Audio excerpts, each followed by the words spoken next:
పాపయ్యకి ముగ్గురు కొడుకులు, వాళ్లు తిక్కమ్మక మకతిక పనులు చేయడం వల్ల ఊర్లో ఉన్నవాళ్లు వాళ్లని వెర్రి వెంగళప్పలని ఎగతాళి చేసేవారు. ఇది నచ్చని తండ్రి ఎప్పుడూ బాధపడుతుండేవాడు. ఒకనాడు భార్య, వీళ్ళకి చదువు సంధ్య ఎలానో అబ్బలేదు, ఒకసారి పొలానికి పంపించి చూడండి అని సలహా ఇస్తుంది.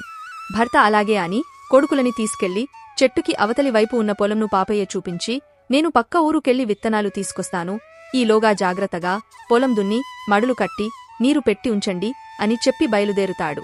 పాపయ్య తిరిగి వచ్చేసరికి పెద్ద పెద్ద అరుపులు వినిపిస్తుంటాయి. ఆరా తీయగా తన ముగ్గురు కొడుకులు చక్కగా మడులు కట్టి విత్తనాలు చెల్లినా పక్క పొలంని దున్నారని ఆ పొలం రైతు వచ్చి అరుస్తుంటాడు. దానికి బిత్తరపోయిన పాపయ్య వెంటనే తన కొడుకుల్ని కోపంగా అడుగుతాడు.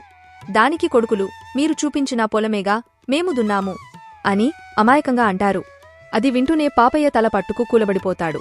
మరునాడు భార్య పాపయ్యతో, పక్క ఊర్లో సిద్ధార్థి ఉన్నాడు అట, చాలా మంచిగా, ఎటువంటి వారికైనా